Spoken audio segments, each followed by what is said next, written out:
C'est un nouveau? Ouais. Ah, il est classe. Ça te fait de grandes mains? Et les grandes mains, ça t'excite? Tu vas t'en manger une dans 2 minutes si tu continues.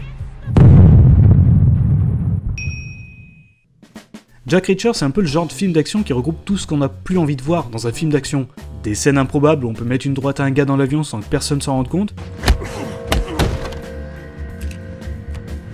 Ou encore les scènes de combat qui débutent par une ruelle sombre et déserte, les gens qui prennent leur douche comme ça, les méchants qui conduisent un 4x4 noir, portent des lunettes noires et évidemment racontent n'importe quoi. D'ailleurs, en parlant des dialogues, ce type de réplique, ailleurs que dans une parodie, ça devrait vraiment être interdit. Je veux leur relevé de compte, leurs états de service, leurs déplacements, les papiers de leurs véhicules, de leurs armes, leur façon de cuire les œufs, leur parfum de glace préféré et tout ça pour avant-hier, lieutenant. Et en petit bonus, une scène de nuit dont la seule source d'éclairage provient d'un gyrophare et qu'on nous filme bien en gros plan, histoire de se débarrasser une bonne fois pour toutes de tous les épileptiques. Ce qui différenciait le premier Jack Reacher, c'est que c'était un faux film d'action caché sous un polar. C'était pas forcément le film du siècle, mais ça lui permettait de se démarquer un peu. Dans celui-ci, on tombe dans un film d'action classique avec des histoires de complots militaires et compagnie. Mais en plus d'empiler les clichés, le film va aussi s'offrir une mise en scène un peu douteuse. Dans cette scène par exemple, Jack se fait emprisonner après qu'on l'ait accusé de meurtre, etc. Et on se retrouve donc ici, avec son avocat. Écoutez, connard, c'est vous qu'on accuse de meurtre. Un avocat qui traite son client de connard, oui, une pratique assez commune. Il lui demande d'aller acheter un sandwich. Je vais mettre l'extrait, sinon on va pas me croire. J'ai des vertiges. Vous croyez que vous pourriez me trouver quelque chose au mess? Un sandwich peut-être? Ce qu'elle fait sans sourciller. Jack reste donc dans sa cellule sans surveillance qui lui permet de fouiller dans le sac de l'avocate pour lui piquer ses clés de voiture. Il sort de sa cellule 20 secondes plus tard disant que leur rendez-vous est terminé, puis se débarrasse du garde, pique ses vêtements, va chercher sa copine et se dirige vers la porte. Encore une fois sans que personne n'ait remarqué quoi que ce soit. Et il se trouve que l'avocate revient avec le fameux sandwich juste au bon moment pour lui ouvrir la porte. On a donc une succession d'événements qui sont plus ou moins crédibles mais qui se terminent par une coïncidence, le fait que l'avocat revienne pile au bon moment. Mais à la limite pourquoi pas. Le vrai problème c'est que la séquence commence comme ça.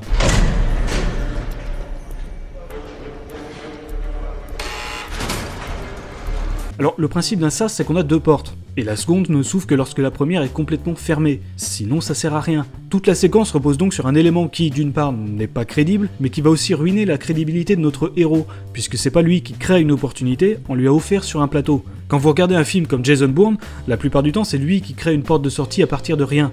S'il doit aller quelque part, c'est qu'il a une bonne raison. S'il doit échapper à quelqu'un, il le fera tout seul. C'est pas le film qui va lui ouvrir des portes fermées.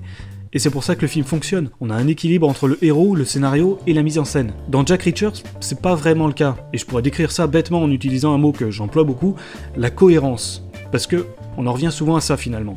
À la fin du film par exemple, Jack s'en va pour traquer les méchants et laisse sa fille seule dans un appartement. Je reviendrai sur elle un peu plus tard. Les méchants décident donc de profiter de cette opportunité pour capturer la fille, histoire d'avoir un moyen de pression. La séquence commence comme ça.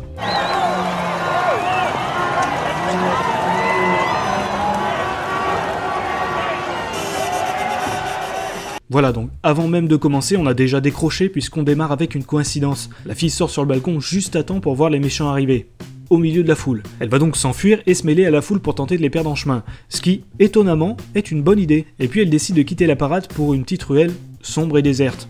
Encore une. Ça pourrait paraître idiot, mais non, puisqu'elle trouve le moyen de se cacher et de laisser ses ravisseurs partir dans la mauvaise direction.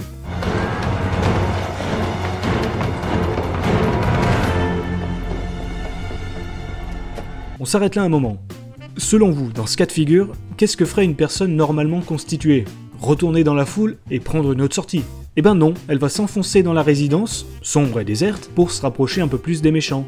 Mais c'est pas fini. Plutôt que de trouver une autre sortie, elle décide finalement de monter sur le toit. Sombre et désert. Un endroit bien connu pour ses issues de secours. Et va finalement, évidemment, se faire capturer. Tue-moi et elle tombe. Jack arrive à la rescousse pour sauver sa fille. Hop, il saute du toit parce que... voilà, et tombe quelques mètres plus bas. On pourrait s'arrêter là, mais non. Étant donné que Jack Reacher est le héros du film, il faut terminer par une séquence héroïque, pour appuyer le caractère du personnage. On nous offre donc un combat une scène de violence parfaitement gratuite, histoire de dire que c'est Jack qui a gagné.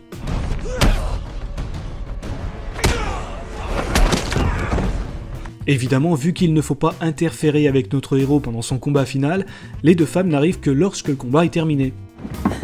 Hé, va bien? Ouais, je crois. Reacher, regardez.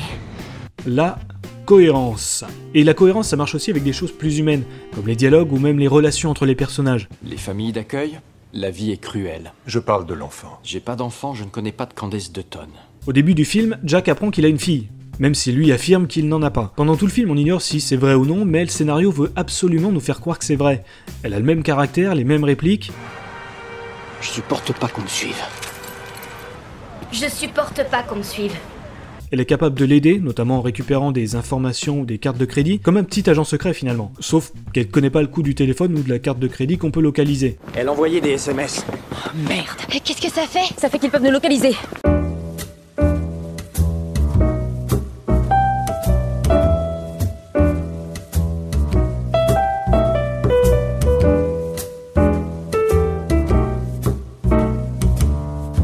Salut, vous avez un room service? Monsieur, on a une alerte sur une des cartes de crédit. C'est dommage quoi, c'est un peu comme si vous étiez mécanicien mais que vous ignoriez totalement comment faire une vidange. Donc bref, la réponse semble évidente, c'est bien sa fille. À la fin du film, on apprend donc que c'est pas le cas. C'est pas sa fille. On a donc intégré un personnage sorti de nulle part, insupportable de surcroît et qui n'apporte rien au film, puisqu'en théorie, ajouter un élément familial à un personnage solitaire comme Jack, ça permet de créer un peu d'empathie, d'émotion, puisque maintenant il a une fille. Sauf que pendant tout le film, il se comporte, comme il le fait tout le temps en fait. T'as jamais pris l'avion?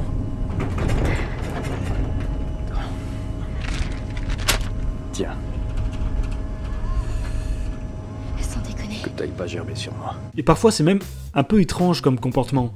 Je vais faire un petit montage, vous me direz ce que vous en pensez.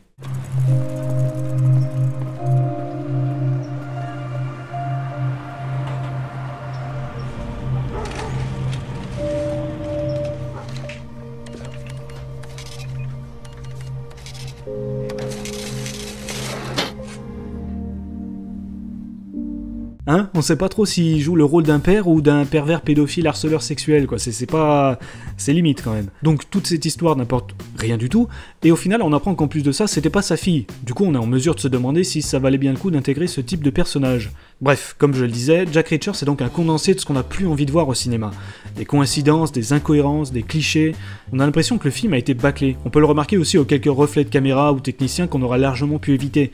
Une dolly par-ci, un projecteur par-là, et on se pose pas la question de savoir qui sont toutes ces personnes derrière la porte. Du coup, c'est peut-être pas la peine de faire un troisième volet. Tu n'es pas mon père. Je l'ai toujours su. Ben voyons. Je parie qu'au fond, t'es soulagé. En effet.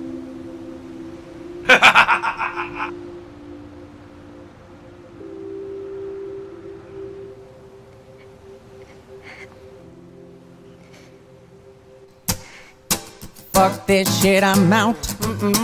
Fuck this shit, I'm out. No thanks. Don't mind me. I'ma just grab my stuff and leave. Excuse me, please. Fuck this shit, I'm out.